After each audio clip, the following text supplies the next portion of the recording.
So today, we're back inside the trailer. We've been working on cabinets in the shop for a few weeks, staining and everything. So now, we're gonna start hooking up electrical, and we added several lights on the outside of the trailer. You can see those wires there.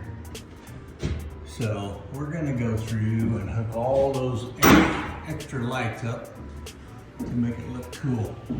So those are all the way around. And we did some down the back.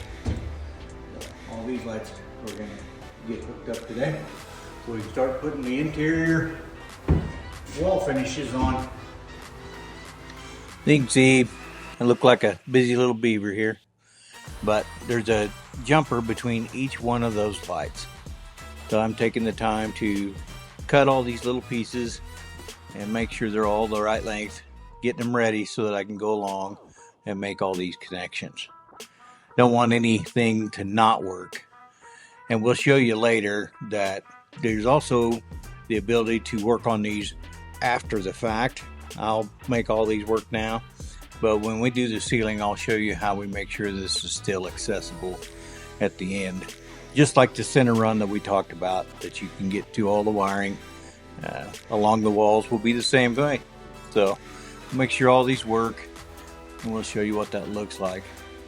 Good morning.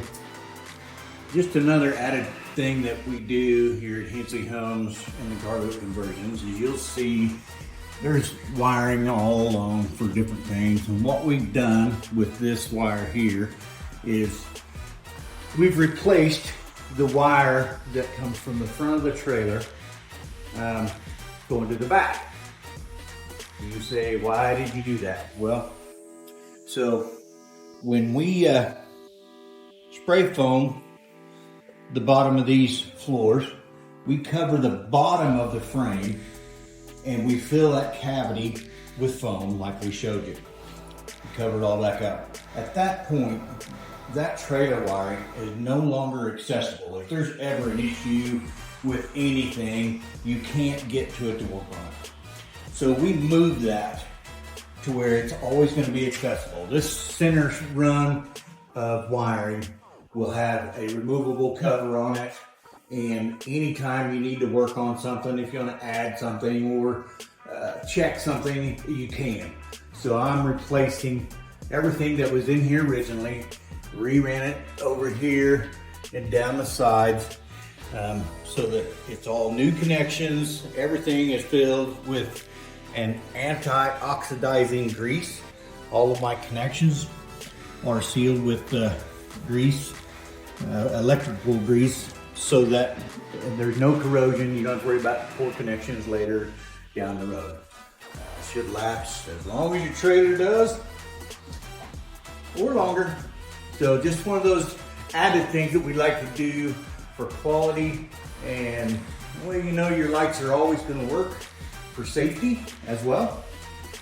So we talked about replacing the wiring for the trailer. As you can see, it's just a bunch of single-stranded individual wires that go into the frame and along the frame down to the back. So when you get your trailers, kind of a standard thing, they do it quick.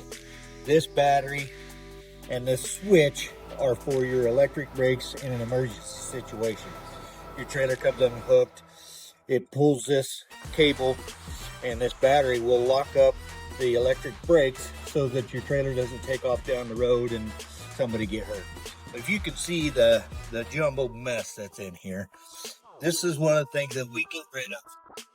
So when we get done, the only thing will be in here is a connection for the brakes and the battery. We will put a new cord on, and I'll show you what we're going to replace it with. So this will be mounted on the frame rail of the trailer. So everything, as you can see when you look in there, is all labeled, and you don't have all those jumbled up connections inside. It'll be a completely new cord, has everything, and just much cleaner and safer for your trailer. Have a great day.